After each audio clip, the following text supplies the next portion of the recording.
بسم الله الرحمن الرحيم. أهلا بيكم معايا على قناة أميرة والكروشيه. النهاردة إن شاء الله هنكمل مع بعض الجزء الثالث من المفرش. يلا نبدأ على بركة الله. نبدأ بسم الله الرحمن الرحيم. السطر 25 بدايته بترتفع 3 سلاسل باعتبارهم عمود بلفة اشتغلناه على أول عمود من التلاتة، وده كده بداية التكرار معاكي. لما بتيجي تكرري بدل ال3 سلاسل بتشتغلي على أول عمود بلفة، بعد كده هتشتغلي عمود بلفة على تاني عمود وعمود بلفة على التالت. 3 سلاسل 1 2 3 كده اشتغلنا 3 أعمدة وبعدهم 3 سلاسل. هنا الأعمدة هتبقى بلفتين، هتاخدي لفتين على الإبرة، وعلى أول عمود بتشتغلي عمود بلفتين وبعده سلسلة، على التاني عمود بلفتين وسلسلة، وبتكرري عمود بلفتين سلسلة، عمود بلفتين سلسلة. على كل عمود بتشتغلي عمود بلفتين وبعد العمود بتشتغلي سلسلة، عمود بلفتين سلسلة، عمود بلفتين سلسلة، عمود بلفتين سلسلة. ولما بتوصلي للعمود التاسع بتشتغلي عليه عمود بلفتين ومفيش بعده بقى سلسلة، في بعده 3 سلاسل. تمام، فاحنا كده اشتغلنا على كل عمود وبعد العمود سلسلة. 1 2 3 4 5 6 7 8 9 من العمود بلفتين ما بين كل عمود واللي بعده سلسلة. بعد العمود التاسع بتشتغلي 3 سلاسل وبنشتغل 3 أعمدة بلفتين على كل عمود. 1 2 3. ده كده بيبقى الشكل عندك. تمام، هنا الأعمدة بلفة، هنا بس في السطر اللي الأعمدة بلفتين في الجزء ده. هتشتغلي بعد كده 3 سلاسل 1 2 3 ونشتغل في الوردة. واحنا هنا في السطر ده هيثبت الوردة، هتبقى ده النص بتاعها، وبعد كده بقى هتبدأ تقل عشان تبان معانا. هتشتغلي على ال3 أعمدة على كل عمود. 1 2 3 سلسلتين عمود على عمود، سلسلتين عمود على عمود وسلسلتين، فكده اشتغلنا 2 من العمود. تمام، بعد كده هنشتغل 13 عمود. على العمود بتشتغلي عمود وجوه السلسلتين عمودين. 1 2 كده بقوا 3 أعمدة. على العمود عمود كده 4 جوه السلسلتين عمودين كده 5 6، وبنشتغل على ال7 أعمدة على كل عمود فكده 6 7 8 9 10 11 12 13. كده عندنا 13 عمود. بعد ال 13 عمود سلسلتين وبتشتغلي 10 أعمدة. على العمود عمود جوه السلسلتين عمودين. 1 2 فكده بقوا 3 عمود على عمود كده 4 جوه السلسلتين عمودين 5 6 على العمود عمود كده 7 جوه السلسلتين عمودين فكده 8 9، والعمود العاشر بنشتغله على العمود. فكده بقى عندنا بعد السلسلتين 10 أعمدة سلسلتين، وبنشتغل 4 أعمدة. على أول عمود بتشتغلي عمود وبتكمليهم 4 أعمدة، بتشتغلي على كل عمود كده 2 3 4. بعد ال4 أعمدة سلسلتين وبتسيبي عمود 2، وعلى التالت بتشتغلي عمود وسلسلتين وبتشتغلي 3 أعمدة على كل عمود 1 2 3. فاحنا كده في الجزء ده عندنا 3 أعمدة سلسلتين عمود سلسلتين عمود سلسلتين، وبعدين 13 عمود سلسلتين 10 أعمدة سلسلتين 4 أعمدة سلسلتين عمود سلسلتين و3 أعمدة. ده كده الشكل عندك. تمام، بعد ال3 أعمدة اللي هم دول بقلب الجوز زي ما انت شايفة فوق بعض اهو. تمام، هتشتغلي 3 سلاسل زي ما عندنا كده. كان قبل ال3 أعمدة 3 سلاسل، بعدهم في 3 سلاسل، ويبدأ بقى معاكي التكرار 3 أعمدة بلفة على كل عمود عمود، وبعدين 3 سلاسل وبتكرر. التكرار بيبدأ معاكي من أول ما بدأت معاكي السطر، بس بدل ال3 سلاسل بتشتغلي عمود على أول عمود لحد ال3 سلاسل اللي بعد ال3 أعمدة. تمام، هتكرري كده لحد آخر السطر.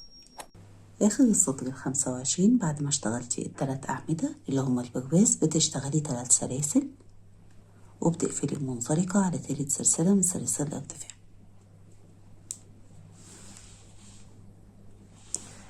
السطر ال26 بدايته هنشتغل على 3 أعمدة على كل عمود عمود، فبترتفعي 3 سلاسل باعتبارهم أول عمود وتشتغلي عمودين على كل عمود عمود. كده بقى عندنا 3 أعمدة. بعد ال3 أعمدة بتشتغلي 3 سلاسل، 1 2 3، وهنا هنشتغل غرزة اكس. تمام، فهتاخدي لفتين على الإبرة، والغرزة طريقتها بالطريقة اللي هتشوفيها دي. على العمود هتشتغلي عمود بلفتين، لفتين لفتين لفتين، كده اشتغلنا العمود ابو لفتين. بعده بتشتغلي سلسلتين وتاخدي لفة واحدة على الإبرة وتدخلي على أول طرفين خدناهم مع بعض اللي هما أول لفتين خدناهم، تسحبي الخيط كده وتشتغلي عمود بلفة. تمام، ده كده شكل الغرزة. بعد كده بتشتغلي سلسلة وتكرري على العمود اللي بعده وتشتغلي نفس الغرزة كده، بتشتغلي على العمود عمود بلفتين، بعد العمود سلسلتين وعمود بلفة على أول لفتين خدناهم مع بعض.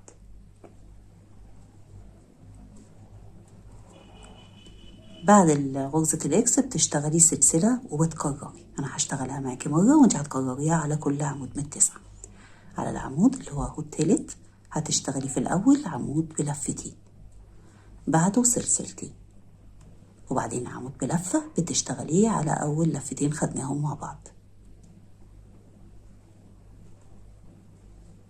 عمود بلفة، يبقى هي عمود بلفتين سلسلتين عمود بلفة على أول لفتين خدناهم مع بعض، فبيبقى ده كده شكلها. تمام، بعد كده بتشتغلي سلسلة وبتكرري كده لحد ما توصلي لحد 9 عمود تشتغلي عليه غرزة الاكس ونيجي نكمل. ده كده الشكل بعد ما كررتي غرزة اكس وبعدها سلسلة. فعندنا 1 2 3 4 5 6 7 8 9 من غرزة الاكس ما بين كل غرزة واللي بعدها سلسلة. بعد الغرزة التاسعة بتشتغلي 3 سلاسل، 1 2 3، وتشتغلي 3 أعمدة.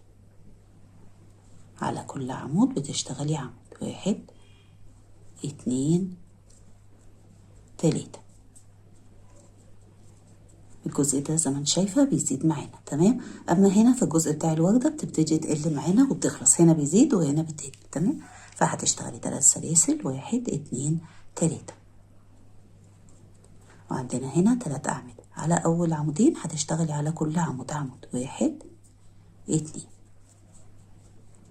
وهنجمع التالت وأول عمود بعد السلسلتين مع بعض بغرزة كلاستر. هتشتغلي من العمود تاخدي منه لفتين وتسيبي لفة، وعلى العمود اللي بعد السلسلتين عمود تاخدي منه لفتين وتسيبي لفة، وبعدين بتاخدي ال3 لفات. كده بنقلل عشان ينقص معانا الجزء ده ويتقفل. تمام، هتشتغلي بعد كده سلسلتين، يبقى احنا كده اشتغلنا عمودين وغرزة كلاستر وبعدهم سلسلتين. هتشتغلي على العمود عمود وسلسلتين، بعد كده هتشتغلي 10 أعمدة على كل عمود عمود، 1 2 3 4 5 6 7 8 9 10. كده اشتغلتي 10 أعمدة على كل عمود عمود، بعدهم سلسلتين وبتسيبي عمود 2 وبتشتغلي على العمود عمود جوه السلسلتين عمودين، فكده بقى عندنا 3 أعمدة. بعد كده هتشتغلي على 10 أعمدة على كل عمود عمود، فكده بقوا 4 أعمدة، 5 6 7 8 9 10 11 12 13. اشتغلنا 13 عمود، عمود على العمود، عمودين جوه السلسلتين وبعدين عمود على كل عمود.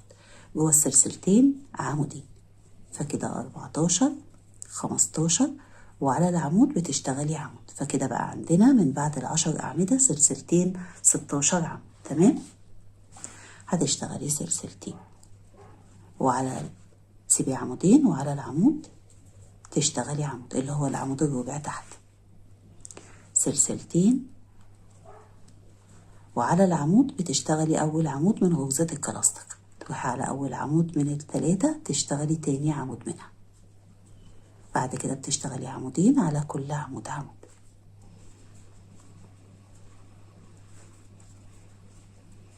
ده كده الشكل عندك. يبقى احنا عندنا في الجزء بتاع الوردة عمودين غرزة كلاستر من عمودين، سلسلتين عمود وبعدين 10 أعمدة، سلسلتين 16 عمود، سلسلتين عمود، سلسلتين غرزة كلاستر من عمودين وبعدين عمودين. بعد كده بقى بتشتغلي ال3 سلاسل 1 2 3 ويبدأ معاكي بقى التكرار اللي هو 3 أعمدة 3 سلاسل، وبتشتغلي بغرزة الإكس. تكرار عندك من أول ما بدأنا السطر. تمام. زي ما بقولك الجزء ده بيزيد والجزء ده بيقل، فهيتفرد معانا بقى الجزء ده. تمام. هتشتغلي كده من أول ال3 أعمدة لحد ال3 سلاسل اللي بعد العمودين. تمام. هتكرري كده لحد آخر السطر. آخر السطر 26 بعد ما كررتي واشتغلتي غرزة الكلاستر وبعدها العمودين بتشتغلي 3 سلاسل وبتقفلي منزلقة على تالت سلسلة من سلاسل الارتفاع. السطر 27 بدايته هترتفع ال3 سلاسل اللي بنعتبرهم أول عمود، وتشتغلي عمودين على كل عمود عمود، وده بيبقى بداية التكرار معاكي إن احنا بنشتغل 3 أعمدة على ال3 أعمدة على كل عمود عمود. بعد كده هتشتغلي 3 سلاسل 1 2 3 واحنا عندنا هنا غرزة الإكس عبارة عن عمود سلسلتين عمود، على العمود هتشتغلي عمود بلف وبعده سلسلة، جوه السلسلتين هتشتغلي غرزة بف من 3 أعمدة زي اللي اشتغلناها تحت كده. فهتاخدي كده لفة على الإبرة وتسحبي الخيط وتعلي إيدك، تاخدي لفة المرة التانية وتسحبي الخيط، تاخدي لفة للمرة التالتة وتسحبي الخيط، وبعدين بتاخدي اللفات كلهم مع بعض بسحبة واحدة وبتقفلي عليهم. كده عملنا غرزة البف. بعدها بتشتغلي سلسلة وعلى تاني عمود اللي هو بعد السلسلتين بتشتغلي عمود بلفة. فاحنا كده على غرزة الاكس اشتغلنا عمود بلفة، سلسلة، غرزة بف وقفلناها بسلسلة وبعدها سلسلة عمود. تمام. هتكرري على غرزة الاكس اللي بعدها، يبقى احنا بنشتغل على غرزة الاكس، اما السلسلة اللي ما بين غرزة الاكس واللي بعدها مش بنشتغل عليها. هتشتغلي على العمود عمود وبعده سلسلة، جوه السلسلتين غرزة بف من 3 أعمدة، تاخدي اللفات مع بعض وتشتغلي سلسلة. دي كده قفلنا غرزة البف. بعدها بتشتغلي سلسلة وبتشتغلي على العمود اللي بعد السلسلتين عمود. هو ده كده الجزء عندك عبارة عن عمود سلسلة غرزة بف وبعدها سلسلة وعمود. هنكررها مع بعض تاني، وانت بتكرري على كل غرزة اكس من ال9 بتشتغلي بنفس الطريقة. على العمود الأول من غرزة الاكس بتشتغلي عمود بلفة وبعده سلسلة، تدخلي جوه السلسلتين اللي ما بين العمود واللي بعده وتشتغلي غرزة بف من 3 أعمدة. يعني بتاخدي السحبات بتاعت ال3 أعمدة كده مع بعض، بيبقى عندك 6 لفات، واللفة الأساسية تاخديهم مع بعض بسحبة واحدة وبتقفلي عليهم وبعدهم السلسلة. على العمود التاني بتاع غرزة الإكس بتشتغلي عمود. تمام. وبتكرري بقى، هو ده كده الجزء اللي بيتكرر معاكي على كل غرزة إكس. ده كده الشكل بعد ما كملنا الجزء ده. عندنا من العمود سلسلة، غرزة بف، سلسلة، وبعدين عمود متكررين معانا 9 مرات، 1 2 3 4 5 6 7 8 9. تمام. عدينا كده من غرزة البف عشان هي اللي واضحة معانا. احنا عندنا الجزء ده زي ما قلت لك بيزيد والجزء ده بيقل، فانت هتحسي كده ان الجزء ده كده كبير، بس هو هيدي دوران وهنا هيقل فهيتظبط. بعد ما اشتغلتي العمود هتشتغلي 3 سلاسل 1 2 3 وبتشتغلي 3 أعمدة على كل عمود عمود، 1 2 3 3 سلاسل 1 2 3 وبنتنقل للجزء اللي فيه الوردة. تمام. فاحنا هنا الوردة بتقل معانا، البرواز كمان عشان يتظبط معانا فبنقلل، فلما بنقلل بنشتغل على أول عمودين على كل عمود عمود. وعندنا هنا غرزة كلاستر جمعنا بيهم العمودين اهو بعمود واحد، فهتشتغلي عليه عمود اللي هو يعتبر عندنا بقى العمود التالت، عمود، وعلى العمود اللي بعد السلسلتين تاني عمود من غرزة الكلاستر. فكده اشتغلنا يعتبر على تالت عمود اللي هو غرزة الكلاستر، وأول عمود بعد السلسلتين اشتغلنا على كل عمود عمود وسيبنا منه لفة عليه. هتاخدي التلات لفات مع بعض. تمام كده بقى عندنا برضو رؤوس لتلات أعمدة، سلسلتين وبتسيبي السلسلتين، وعلى أول عمود بتشتغلي عمود وسلسلتين زي ما انت شايفة الجزء ده كده اهو بيلف معانا، وبتسيبي عمود اتنين، وعلى اللي بعده بتشتغلي عمود سلسلتين وبتسيبي عمود اتنين، وبيبقى بقى عندك 4 أعمدة. هتشتغلي على كل عمود منهم عمود، 1 2 3 4. يبقى احنا كده من بعد غرزة الكلاستر اشتغلنا سلسلتين عمود سلسلتين عمود سلسلتين وبعدين 4 أعمدة. بعد ال4 أعمدة بتشتغلي سلسلتين وبتسيبي السلسلتين، وعلى أول 7 أعمدة هتشتغلي على كل عمود منهم عمود، 1 2 3 4 5 6 7. كده اشتغلنا من بعد ال4 أعمدة سلسلتين 7 أعمدة. هتشتغلي سلسلتين وبتسيبي عمود اتنين، وعلى التالت بتشتغلي عمود وسلسلتين، تسيبي عمود اتنين، وبيبقى بقى عندك 4 أعمدة. هتشتغلي على كل عمود منهم عمود، 1 2 3 4. سلسلتين، وهنختصر العمود وغرزة الكلاستر مع بعض في عمود واحد. فهتشتغلي على عمود عمود تاخدي منه لفتين وتسيبي لفة، وعلى غرزة الكلاستر اللي بتعتبر أول عمود من ال3 عمود تاخدي منه لفتين وتسيبي لفة وتاخدي اللفات مع بعض زي ما عملنا كده في الأول. هيبقى بقى عندك عمودين، هتشتغلي على كل عمود منهم عمود. احنا كده يعتبر برضو البرواز عبارة عن 3 أعمدة، بس اختصرنا غرزة الكلاستر دي. تمام بغرزة الكلاستر. بعد كده بتشتغلي 3 سلاسل، 1 2 3، ويبدأ الجزء يتكرر معاكي اللي هو 3 أعمدة سلسلتين، وبتشتغلي على غرزة الإكس بنفس الطريقة اللي اشتغلنا. يبقى التكرار عندك من أول ال3 أعمدة اللي هما بتوع الجزء الدوران ده، تمام، لحد ال3 سلاسل اللي هما بعد العمودين بتوع البرواز. هتكرري كده لحد آخر السطر. آخر السطر 27 بعد ما كررتي، وده كده الشكل عندك، واشتغلتي غرزة كلاستر عمودين باعتبارهم 3 أعمدة يعني. هتشتغلي 3 سلاسل وبتقفلي بمنطلقة على تالت سلسلة من سلاسل الارتفاع.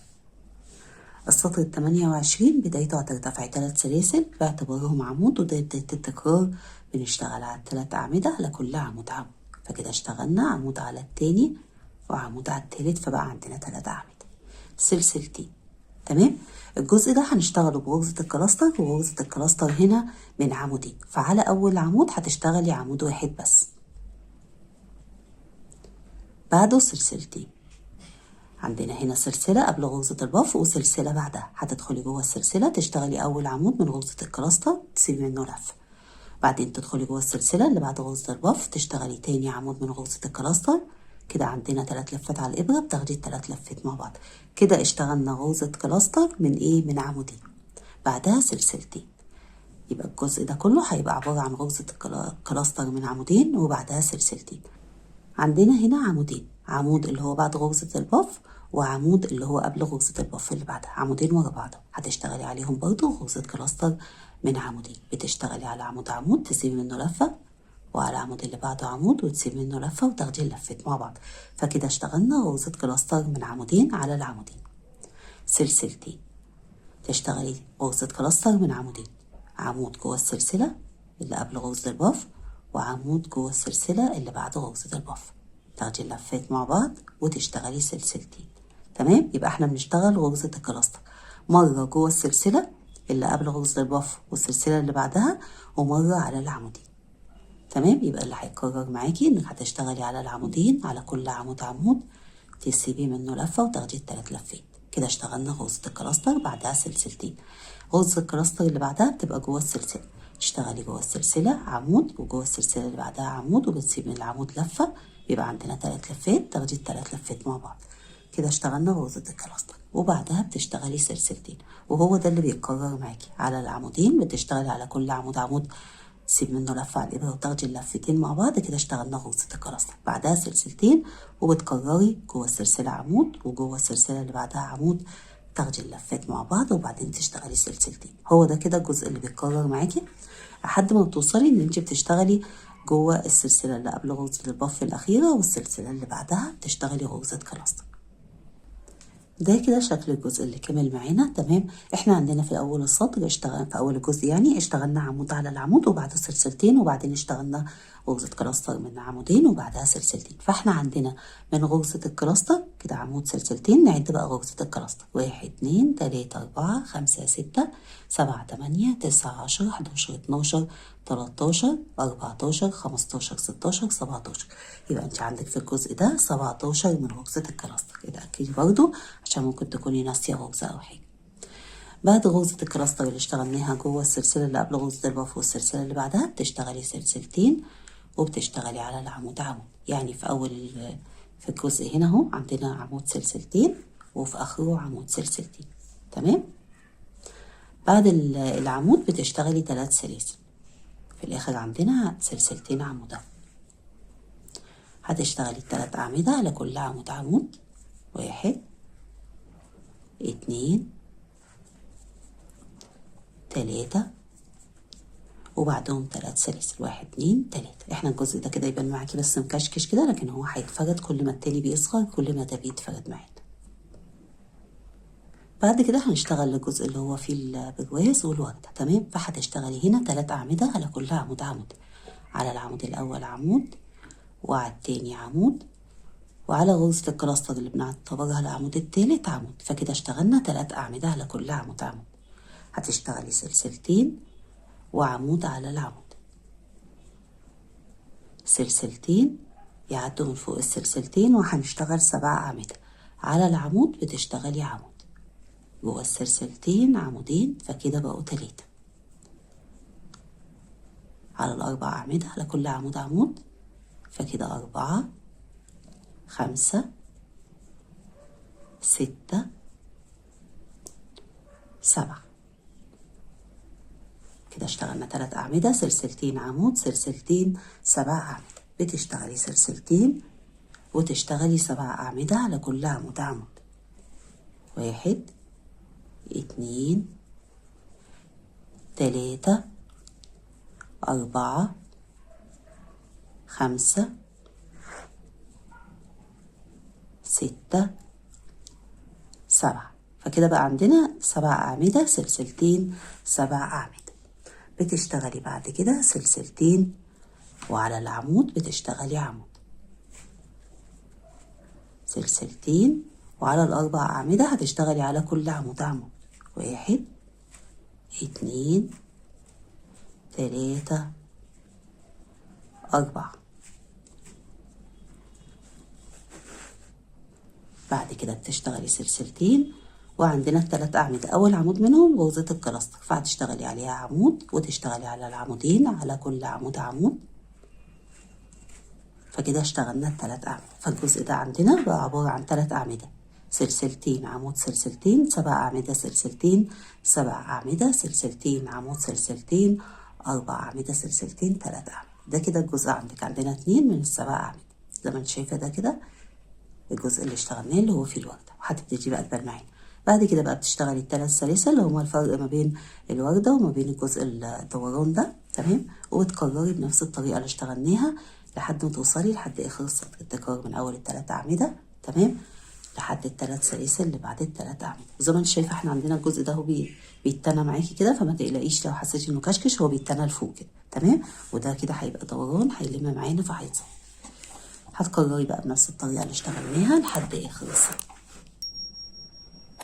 اخر السطر 28 بعد ما كررتي واشتغلتي اخر 3 أعمدة بتشتغلي 3 سلاسل 1 2 3 وبتقفلي بمنزلقة على 3 سلسلة من سلاسل الارتفاع.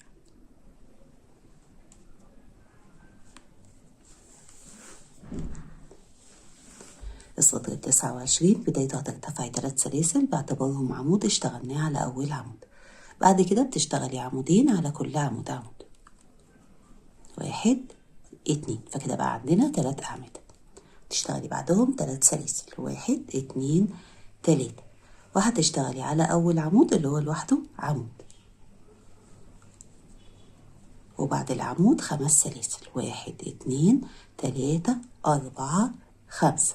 تاخدي لفة على الإبرة وبتسيبي غرزة كلاستر، وعلى غرزة الكلاستر اللي بعدها مطرح ما قفلتي العمودين مع بعض كده بتشتغلي عمود.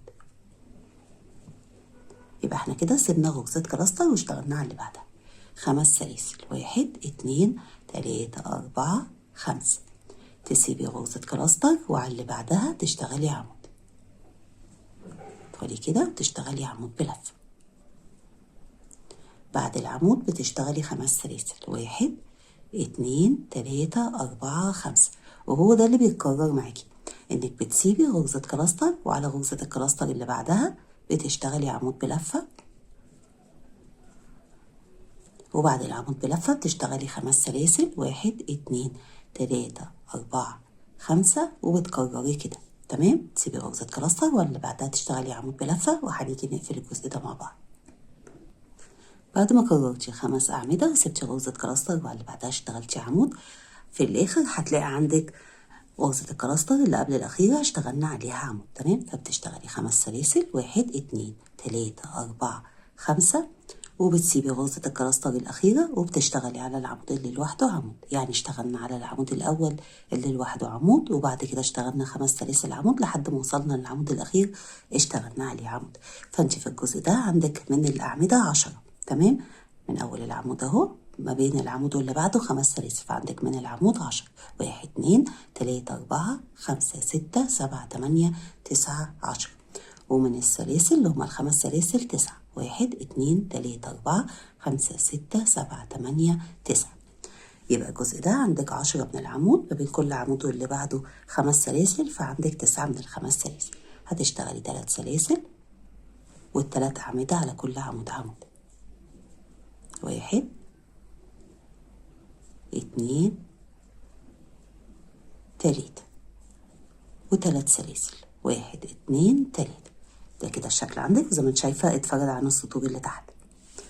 بعد كده هنشتغل في الجزء اللي هو فيه الوردة، فهتشتغلي على أول عمودين على كل عمود عمود، عمود على أول عمود وعمود على التاني. وهنعمل بعد كده تناقص عشان احنا هنا بنقلل والجزء زي ما انت شايفه بيصغر معانا كده. فهتشتغلي على العمود التالت عمود وتسيبي منه لفة على الإبرة، وعلى العمود اللي بعد السلسلتين عمود وتسيبي منه لفة على الإبرة وتاخدي اللفات مع بعض. فكده بقى عندنا 3 أعمدة، عمودين وغرزة الكلاستر هي التالت. هتشتغلي سلسلتين وتسيبي السلسلتين، وهنشتغل على كل عمود عمود، 1 2 3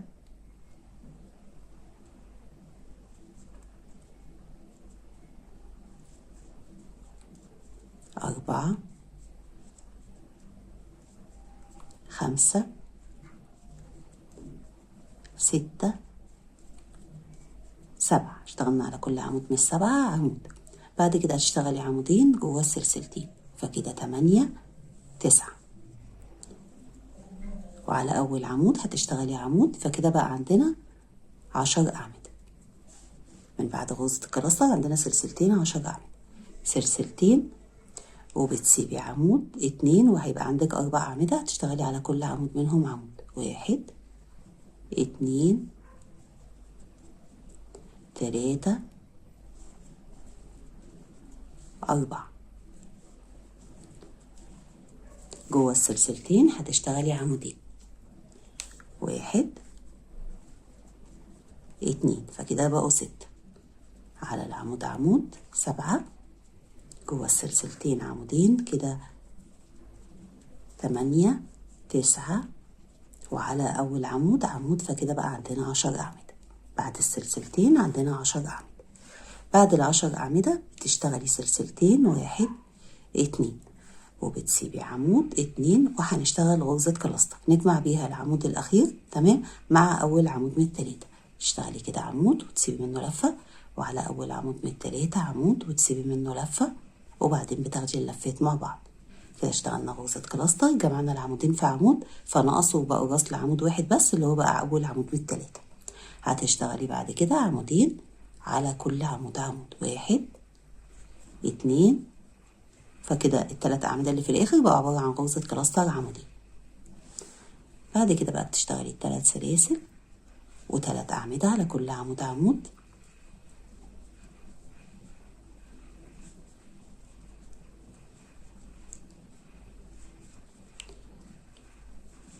و3 سلاسل،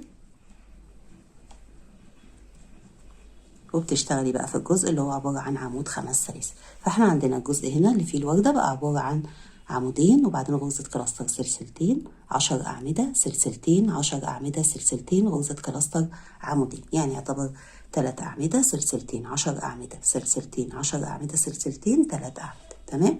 بتكرري بقى الجزء اللي اشتغلناه من أول ال3 أعمدة تمام لحد ال3 سلاسل اللي قبل ال3 أعمدة، هتكرري كده لحد آخر السطر.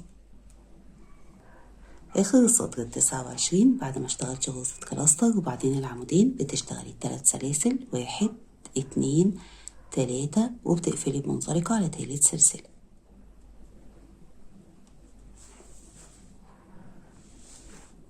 السطر 30 بدايته هترتفعي 3 سلاسل باعتبارهم عمود وتشتغلي عمودين على كل عمود عمود 1 2. فكده بقى عندنا 3 أعمدة، هتشتغلي بعدهم 3 سلاسل 1 2 3 تمام. على العمود هتشتغلي عمود، جوه ال5 سلاسل بتشتغلي 5 أعمدة 1 2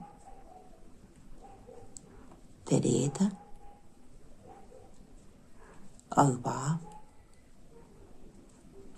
5. على العمود بتشتغلي عمود، تدخلي جوه ال5 سلاسل تشتغلي 5 أعمدة 1 2 3 4 5. وهو ده اللي بيتكرر معاكي، انك بتشتغلي على كل عمود يقابلك عمود وجوه كل واحدة من ال5 سلاسل 5 أعمدة 1 2 3 4 5. يقابلك العمود تشتغلي عليه عمود، يقابلك ال5 سلاسل تشتغلي جواهم 5 أعمدة تمام لحد ما تشتغلي جوه ال5 سلاسل الأخيرة 5 أعمدة وهنرجع نكمل. ده كده الشكل عندك بعد ما اشتغلتي جوه كل واحدة من ال5 سلاسل 5 أعمدة وعلى كل عمود عمود. بعد ما اشتغلتي ال5 أعمدة بتشتغلي على العمود الأخير عمود.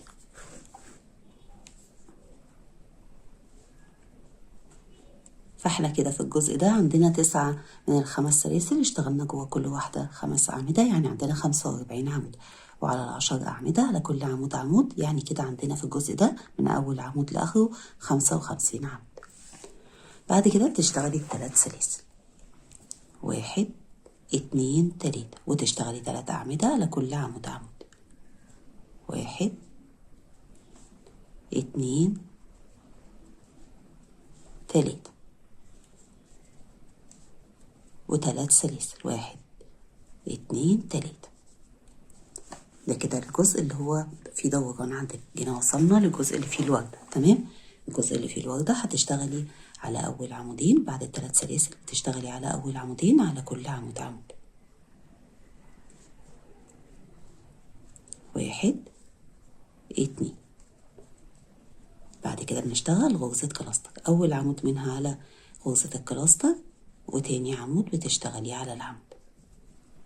كده اشتغلنا غرزة كلاستر تمام. فكده يعتبر عندنا 3 أعمدة، تالت عمود منهم غرزة الكلاستر سلسلتين، وبعد السلسلتين هتسيبي عمودين 1 2 وبتشتغلي على العمود التالت عمود سلسلتين، تسيبي عمود 2 وابتداء من التالت هنشتغل 7 أعمدة على كل عمود عمود. هتشتغلي كده على ال4 أعمدة على كل عمود عمود، كده فاضل عندنا تحت 4 أعمدة، هتشتغلي على كل عمود منهم عمود. كده تاني عمود 3 4 والسلسلتين عمودين، فكده 5 6.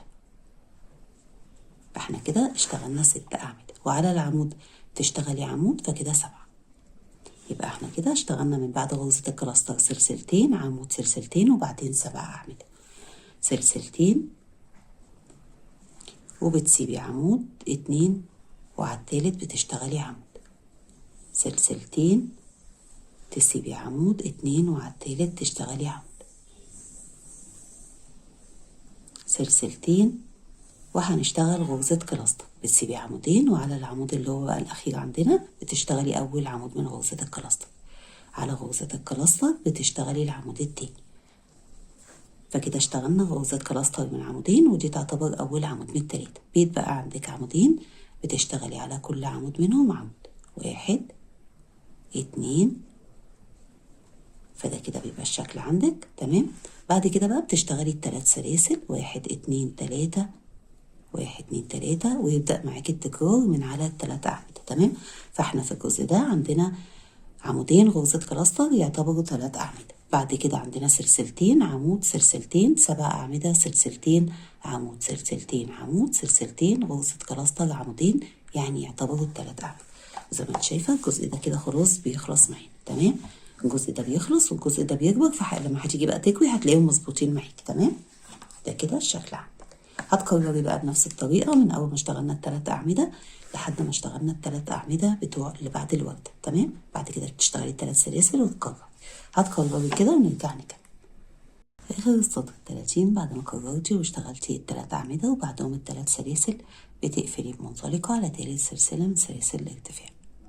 زي ما انت شايفة كده الوردة بانت معانا. السطر 31 بدايته هترتفعي 3 سلاسل باعتبارهم عمود اشتغلناه على أول عمود، وتشتغلي عمودين على كل عمود عمود، 1 2. فكده بقى عندنا 3 أعمدة على ال3 أعمدة. بعد كده بتشتغلي 3 سلاسل، 1 2 3، وعلى أول عمود بتشتغلي عمود، بعد العمود 3 سلاسل، 1 2 3، بتسيبي عمود 2 وعلى التالت بتشتغلي عمود، وبعده 3 سلاسل، 1 2 3، تسيبي عمود 2 وعلى التالت تشتغلي عمود، 3 سلاسل، 1 2 3، تسيبي عمودين، 1 2 وعلى التالت بتشتغلي عمود، 3 سلاسل. وهو ده اللي بيتكرر معاكي لحد ما توصلي لحد آخر عمود. بتشتغلي على العمود عمود وبعده 3 سلاسل وبتسيبي عمودين وبتكرري تمام. يبقى المسافة اللي بنسيبها تحت بنسيب عمودين، والسلاسل بنشتغل 3 سلاسل تمام. هتكرري كده، تسيبي عمودين وتشتغلي على التالت عمود وبعده 3 سلاسل. بعد ما كررتي الجزء ده كده مشى معاكي عمود وبنسيب تحت عمودين وبنشتغل 3 سلاسل وبنكرر، يعني عمود 3 سلاسل، والعمود هنا متكرر معانا 19 مرة، 1 2 3 4 5 6 7 8 9 10 11 12 13 14 15 16 17 18 19. عندنا 19 من العمود، ما بين كل عمود واللي بعده 3 سلاسل. كده احنا اشتغلنا عمود على آخر عمود تمام. بعد كده بتشتغلي 3 سلاسل، 1 2 3، وتشتغلي 3 أعمدة على كل عمود عمود، 1 2 3، و3 سلاسل تمام. احنا عندنا الجزء ده زي ما انت شايفه بيزيد معانا، اما الجزء بتاع الورده بيقل معانا. فلما بيقل انت بقى لما بتيجي تكوي بتقربيهم من بعض كده تمام عشان يتظبط معاكي، عشان هتحسي ان الجزء ده مش مظبوط عشان بينقص، لكن هو بينقص وده بيزيد فبيقفلوا على بعض. هنا بقى هنشتغل في الورده، فهتشتغلي في الاول عمودين على كل عمود عمود، 1 2، وبنختصر العمودين مع بعض اللي هو غرزة الكلاستر والعمود اللي بعد السلسلتين. بتشتغلي على غرزة الكلاستر عمود وتسيبي منه لفة، وعلى العمود عمود وتسيبي منه لفة وتاخدي اللفات مع بعض. كده اشتغلنا عمودين وبعدين غرزة كلاستر من عمودين، فبقت عندنا رؤوس ل3 أعمدة. تشتغلي سلسلتين، السلسلتين هيعدون فوق السلسلتين، وعلى أول عمود بتشتغلي عمود. احنا عندنا تحت 7 أعمدة، على أول عمود عمود سلسلتين وبتسيبي عمود 2، وعلى العمود التالت بتشتغلي عمود، سلسلتين تسيبي عمود 2 وعلى التالت تشتغلي عمود، سلسلتين وعلى العمود بتشتغلي عمود وبعده سلسلتين. بعد السلسلتين هنختصر العمود اللي باقي مع غرزة الكلاستر عشان ايه نختصرهم كده، والجزء زي ما انت شايفة كده بيصغر معانا بسبب ان احنا بنختصر ده. فهنشتغل كده غرزة كلاستر على عمود وعلى غرزة الكلاستر، كده اختصرناهم في عمود اللي هو اول عمود من التلاتة. هتشتغلي بعد كده عمودين على كل عمود، 1 2، فكده يعتبر عندنا 3 أعمدة اللي هم غرزة الكلاستر والعمودين. اما الجزء ده بقى زي ما قلت لك هتحسي ان هو مش مظبوط معاكي، بس انت لما هتعملي كده بالظبط تمام. فاحنا هنا عندنا يعتبر 3 أعمدة باعتبار ان غرزة الكلاستر دي عمود، وبعدين عندنا سلسلتين عمود، العمود هنا متكرر 4 مرات، 1 2 3 4 تمام. ما بين العمود واللي بعده عندك سلسلتين، قبله سلسلتين وبعده سلسلتين. وهنا بقى عندنا 3 أعمدة اللي هو غرزة الكلاستر والعمودين. بعدها بقى بتشتغلي 3 سلاسل، 1 بعد ال3 أعمدة يعتبر تمام، اللي هو الجزء ده كده بتشتغلي ال3 سلاسل وتبدأي تكرري بقى ال3 أعمدة، وبتكرري بنفس الطريقة اللي احنا اشتغلنا. يبقى التكرار عندك من أول ال3 أعمدة 3 سلاسل عمود، وبعدين تلاقي الجزء ده بيمشي عمود 3 سلاسل لحد ال3 سلاسل اللي بعد ال3 أعمدة اللي هما البرواز بتوع الوردة. هتكرري كده لحد آخر السطر 31 بعد ما كررتي واشتغلتي غرزة الكلاستر وبعدها عمودين اللي هما بيبقوا في الآخر 3 أعمدة، فبتشتغلي 3 سلاسل، 1 2 3، وبتقفلي منزلقة على تالت سلسلة من سلاسل الارتفاع. احنا كده اشتغلنا لحد السطر 31. احنا عندنا مفرش عبارة عن 40 سطر، فان شاء الله هيبقى في جزء رابع عشان نكمل فيه 9 سطور الباقيين تمام. فانت هتشتغلي كده وان شاء الله وانت شغاله هكون نزلت كمان الجزء الرابع قبله بكتير قبل ما بتخلصي، لان طبعا المفرش بيبقى واخد وقت معاكي، وانا اكتر حاجه بيبقى المفرش كله كامل بينزل في 3 ايام او 4 ايام بالكتير تمام. فانت وانت شغاله كده هتلاقيني نزلت الجزء الرابع، ولما انزل الجزء الرابع هحطه في صندوق الوصف للجزء ده، هيبقوا ال4 اجزاء مع بعض. وصندوق الوصف يعني بتدوسي على عنوان الفيديو بتطلع لك اللينكات ال4 بتوع ال4 فيديوهات اللي هم ال4 اجزاء تمام. اما هنا بقى في الجزء ده احنا عندنا زي ما بقول لك كده الجزء ده بيتقفل معانا وده واسع، فلما بنشتغل بيفضل يتقفل، فانت هتحسي ان هو اتقوس منك، بس هو ما اتقوس ولا حاجه لما يكمل كله، لان لسه الجزء ده هيزيد فيه عدد الغرز، فهيدينا كده وسع وهيقفل هنا تمام. وما تقلقيش خالص لان انا مش بنزل المفرش الا لما يبقى سليم 100% ومفيهوش اي تقوس ولا اي كشكشه تمام. فانت هتفضلي شغاله كده لحد ما تخلصي، ولما تخلصي الجزء الثالث هتلاقي الجزء الرابع في صندوق الوصف للجزء ده. وانا بكده وصلت معاكي لنهايه الفيديو، اتمنى الشرح يكون كان واضح ليكي، وان شاء الله نتقابل في فيديو اللي جاي على طول، واسيبكم في رعايه الله، والسلام عليكم ورحمه الله وبركاته.